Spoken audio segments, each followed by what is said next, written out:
The following podcast is a part of RadioMisfits.com.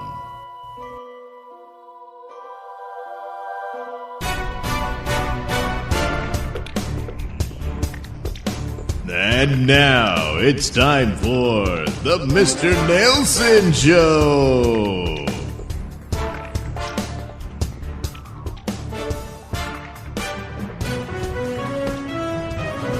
This is a Nailsin News Bulletin. Ex-middle school teacher guilty of 21 counts of sex crimes against daughter's underage babysitter. Now she learns her fate. Well, let's find out what this is all about. A former 6th grade teacher in Ohio recently pled guilty to sex crimes against an underage female. 41-year-old Stephanie Erin Kellenberger pled guilty to 4 counts of third-degree felony sexual battery and 17 counts of third-degree felony unlawful sexual conduct with a minor. Kellenberger was sentenced to 15 years in prison for having an illicit sexual relationship with a minor. Kellenberger may be granted a judicial release after a decade if she doesn't commit any other offenses. You mean while in prison? Judge Brent Robinson delivered a stern warning to Kellenberger. Don't let anybody be confused. This is a 15-year prison sentence with the hope that you come back in 10. And you've been a model inmate. You've done everything you were supposed to do. You haven't gotten in any trouble at all. Kellenberger must register as a Tier 3 sex offender. She also was ordered to have no contact with the victim or any other minors. The former middle school teacher must also forever forfeit her teaching license. It makes it sound like she must surrender the license. Just take it away. Come on. Of course she can't be a teacher anymore. During the sentencing hearing, Kellenberger apologized to her victim, who was her daughter's underage babysitter. I know that during this time you were just a child, and I wasn't an adult in a position of trust, Kellenberger said. I'm responsible for everything that happened between us. Kellenberger continued, I'm so sorry for all the emotional pain and hurt that I've caused you. And I'm mostly sorry we got caught. I hope that my guilty pleas and this sentence will provide some degree of closure for you as you move on with your life, Kellenberger stated. I fully accept the consequences of my actions because I got caught and I have to in the sentence that I will be receiving today. Kellenberger formerly was a 6th grade English teacher at Shelby Middle School. According to the Mansfield News Journal, Robertson told Kellenberger during her trial that you had been a teacher. She had been a student. But at the time these occurred, you were not her teacher, and she was not your student. You mean she was the abuser, and she was the victim? Okay. Brian Dove, an assistant prosecutor for Richland County, alleged that Kellenberger began grooming the girl when she was just 13 years old, and that the child's sex abuse began when the victim turned 14. The relationship continued until the age of consent. Ohio law declares that 16 years old is the age of consent. So, what? She turned 16 and she got too old for her? Holy crap. Prosecutors noted that there was no use of force by Kellenberger. James Meyer III, Kellenberger's defense attorney, stressed that consent was never an issue in this case. It's an age thing. The sexual abuse allegations surfaced in February 2024, and school officials placed Kellenberger on paid administrative leave. Shelby City School Superintendent Michael Browning sent a letter to parents in October 2024 regarding the eye-opening allegations against Kellenberger. Now, the follow-up to the communication sent on March 4th, 2024, I have been informed that a staff member placed on administrative leave following serious allegations has been arrested and criminal charges have been brought against them, Browning stated, according to a separate story by the source. This news may be unsettling, especially for families with children in our schools.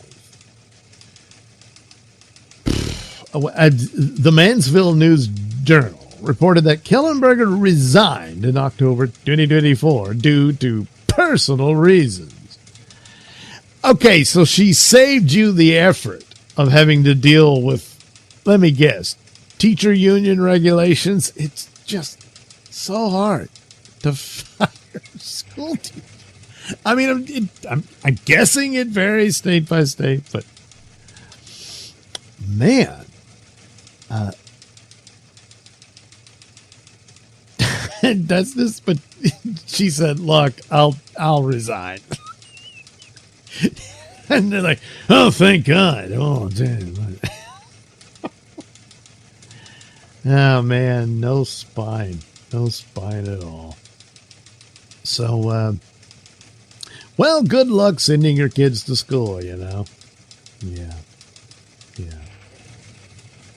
So she's got to do the 10 years, but depending on how the breeze changes, she'll probably be out earlier, you know. Yeah. This has been a Nailsin News Bulletin.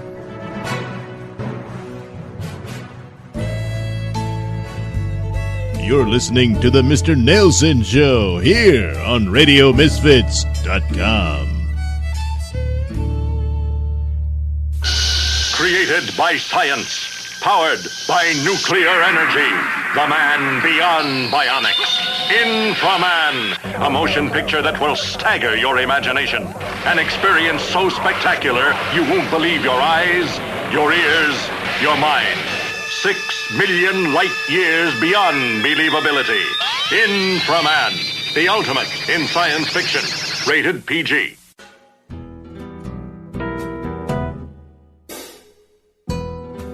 And now, back to the Mr. Nailsin Show here on RadioMisfits.com.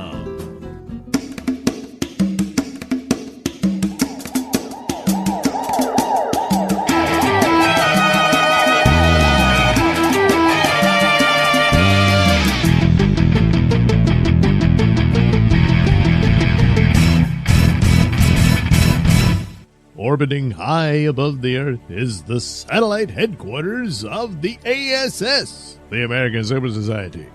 Currently on watch duty are Dr. Spectacular, Moon Mage, and the Frog Prince. Currently in the control room of the station are Moon Mage and the Frog Prince, with Dr. Spectacular occupied elsewhere within the satellite with the visiting Flea, the fastest bug man alive. Well, so far so good. Everything looks pretty quiet down there. It looks like that red storm really has dissipated, whatever that was about. Maybe we'll never know, but looks like Dr. Spectacular was right about that. It's subsided for now anyway. Oh, yeah? Well, I guess the good doctor is good for something. Okay. You hear that thumping? Do you hear that?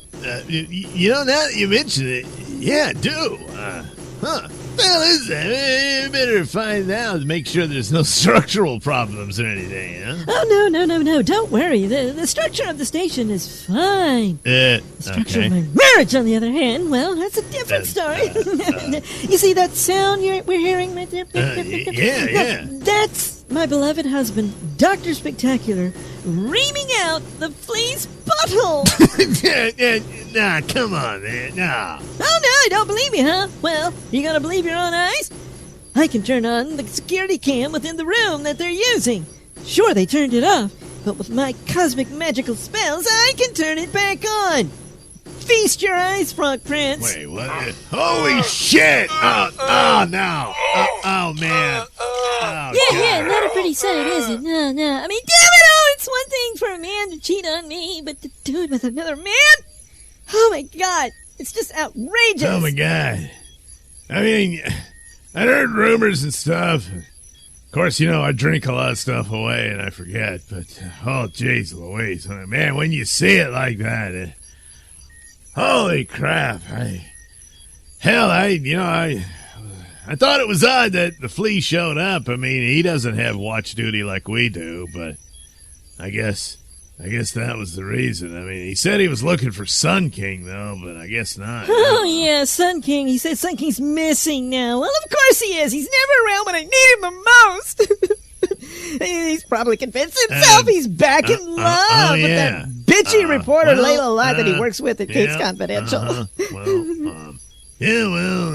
Some guys just don't get. I mean, I'm definitely never going to understand doctors like that, But Sun King, I don't know. I mean, I've met Layla a time or two. Yeah, she's all right. But man, when you've got the option to be with a goddamn supermodel goddess, I mean, it's a no-brainer. So I guess Sun King's just really stupid. You know, that's the thing about you, Frog Prince. At least you appreciate me. Yeah, I mean, I do appreciate you, Moon Mage. I appreciate you a lot. And I want to go on appreciating you, Show me. Oh, yeah. Oh, yes. Oh, yeah. Oh, my God, that elastic tongue. Oh, yeah. Frog Prince, you are summoned to the most Shut up, Boobo. Dr. Deja Vu? Is that you? Indeed it is, Frog Prince. Though my appearance is, well, different. This is my astral projected self, as my physical form is, well, otherwise occupied. Anyway, once again, I require your assistance, as I did in the past. Dr. Deja Vu, yes, I've heard of you, but this is a hell of a way to make an introduction, just barging in here while we were in the middle of, well, it was just very rude. Oh, well, I'm terribly sorry about that. Yes, I had suggested, Dr. Deja Vu. I'm a founding member of the ASS. I have full teleportation access to the satellite. We didn't really need to use your magic spells to suddenly appear like this, but, Yeah, but don't worry about it, Dr. Deja Vu. This ain't the first time Night and me have stumbled in on naked people doing naked stuff. Oh, no doubt. There's plenty of naked people doing naked stuff where Moon Mage is involved. What the hell? Trish? What are you doing here? But Moon Mage, this is Costume Vigilante Hellbat. How do you know each other? Oh, well, we were roommates once. Yes, roommates. And more. Go on. Holy shit. Ladies and gentlemen, time is of the essence. Therefore, we don't have any to ponder these other events, what have you. And so, with all reality at risk, I suggest we deal with the threat at hand. Threat? What threat? Well, Moon Mage, long story short, there's this demonic evil force called the Bewitcher. We faced him before with Dr. Deja Vu, and then he erased our memories of it because it would have helped the Bewitcher some kind of way. It's all magic shit, I don't know. But anyway, he's got a breakthrough. He managed to recruit my old enemy, the Boogeyman, gave him some superpowers, and then Boogeyman, we finally caught up with him, but then he conjured up the ghost of Whizbang, and somehow he's going to use that to break through the barrier from his realm to ours, and all hell's going to break loose. Whizbang? But Night Whizbang died years ago, don't you remember? Yeah, but, magic shit and stuff. Due to the nature of Whizbang's abilities, Moon Mage, a phantasmic remnant of himself still exists. and it exists in between the dimensions of the multiverse. And as he has been wandering back and forth all these years, he has weakened the natural barriers of said dimensions. A weakness that the Bewitcher is intending to take full advantage of on several fronts. Thus, that is the advantage to his plans. For we are unaware of how many different areas he could break through. Thus, we must gather together those who are aware of the last battle we have and other allies in order to prevent this invasion of the Bewitcher. What he said. Okay. Well, damn, looks like the old band's back together. Hey, Hellbat, long time no see, and go Gladiator chicks. Yeah, it's cool to see you again. Of course, me and Night, we've been hanging around a while. I don't recognize the Halloween chick, though. Oh, that's Bugaboo. She's the ex-girlfriend of Boogeyman. She might be able to help us find him again and deal with him and all that. Oh, sorry. I've just been really overwhelmed by all this, and I never thought I'd be standing in the middle of the ASS control room. It's just again all very overwhelming. Yeah. Well, don't worry about it, Bugaboo. You get used to it after a while. I find washing it all down with a six-pack helps. But, hey, look, more the merrier. It's good to have a few new faces with the old band getting back together. Indeed, Frog Prince. The more allies we accumulate, the better. However, the old band is not yet fully reunited. We still need to seek out Ape Wonder and the Star Rider. The Star Rider? Oh, yeah, he's like this biker guy from outer space or something like that. As if Dr. Spectacular and the Flea weren't enough. Did I hear my name mentioned? And what the hell's going on? What are all you people doing here? Yeah, what the hell? Oh, just the universe ending while you're busy elsewhere, Doc. What? Hey, am I the only one noticing there's a ghostly skeleton dude floating in the middle of the control room? Oh no, is any of this going anywhere?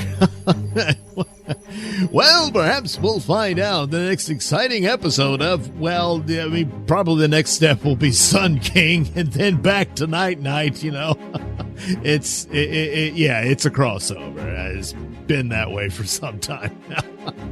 It kind of ruins it when you have to just say it out loud, I guess. I don't know. Anyway, more answers and developments of this long-running story, if it can be called that, in the next exciting episode of Night.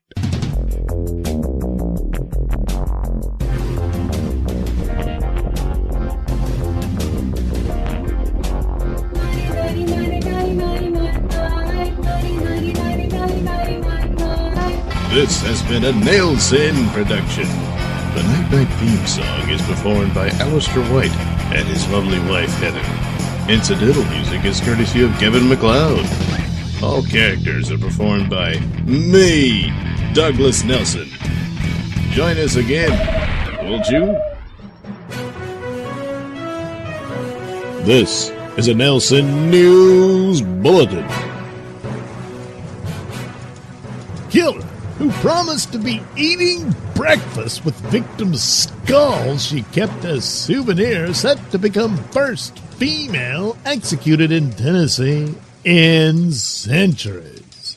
The Tennessee Supreme Court this week granted the state's request to execute a female inmate for the first time in more than 200 years, ordering 49-year-old Krista Gale Pike to be put to death for the 1995 torture and murder of a fellow member of Job Corps, a training program for troubled teens.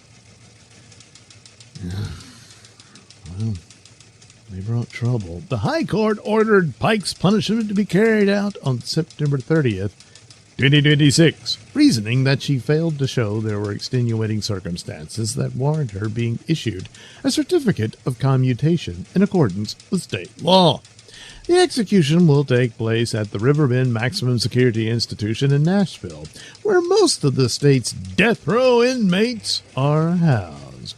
Pike was 18 when she, along with her two co-defendants, brutally murdered 19-year-old Colleen Slimmer, with Pike keeping a piece of the victim's skull as a souvenir.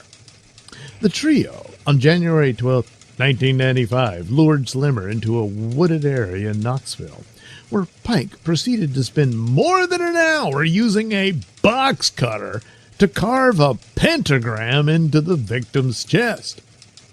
The following day, a groundskeeper at the University of Tennessee who came across Slimmer's body testified that when he first discovered the remains, they were so badly beaten that he did not even realize it was a human body.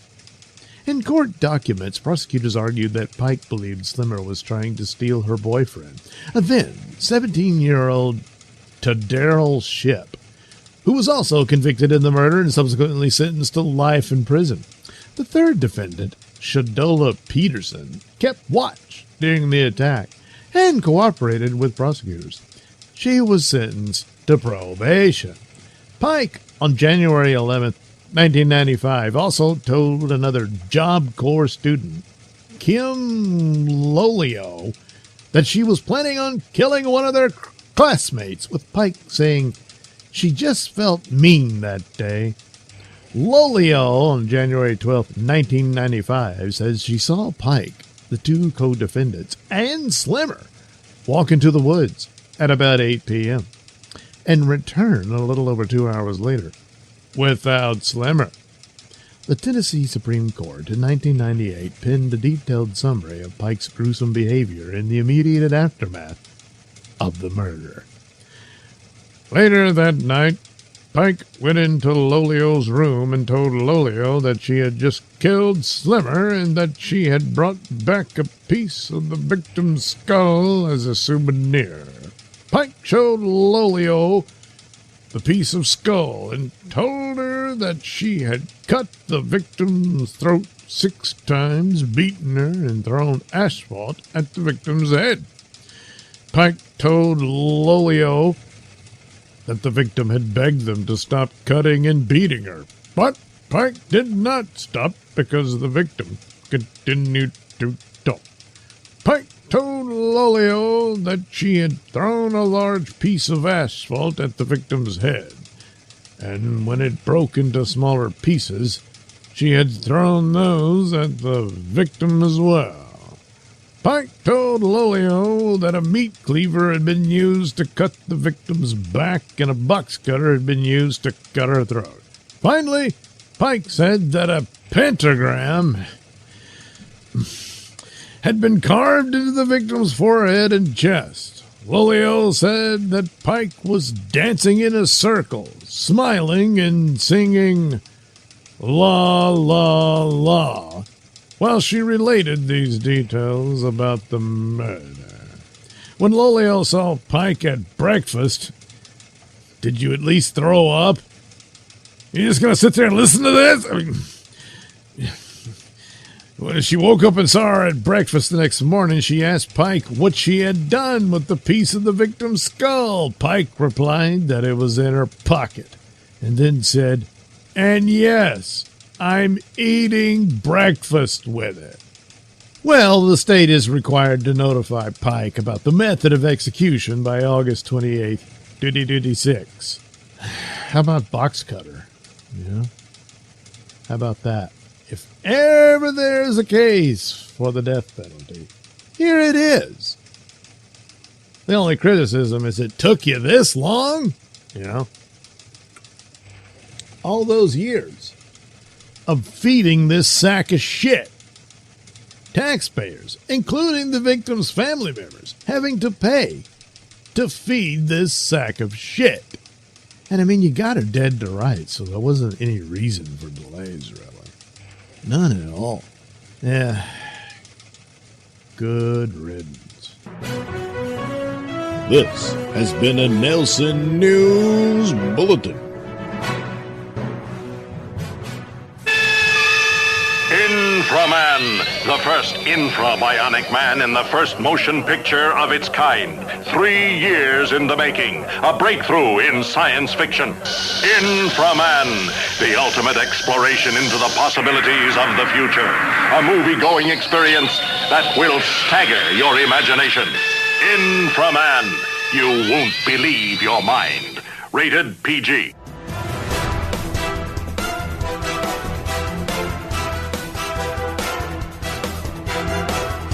The views and opinions expressed during the Mr. Nailsin Show do not necessarily reflect those held by RadioMisfits.com. So, any complaints and or comments should be sent to @MrNailsin on Twitter, where they will be promptly ignored and or blocked.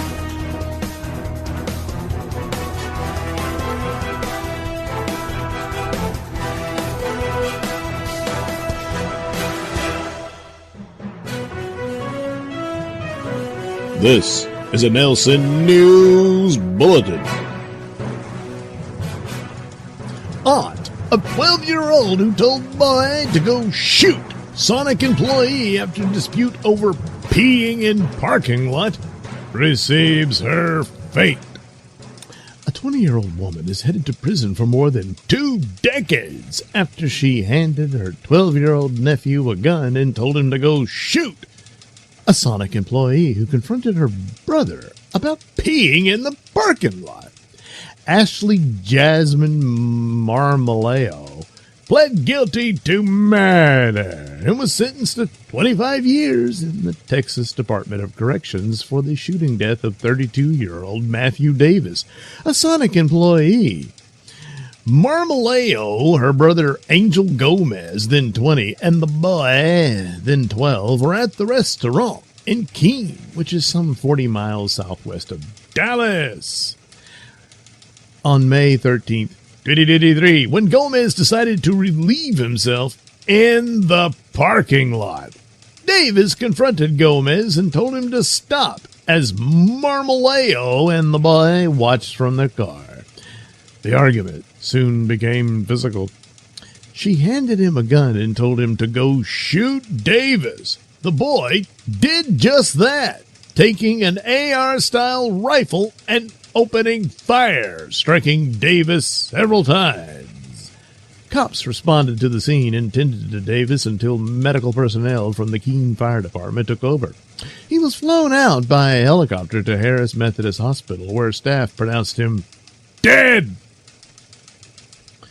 The boy, who has never been publicly identified, was convicted of murder and sentenced to 12 years behind bars in 2023.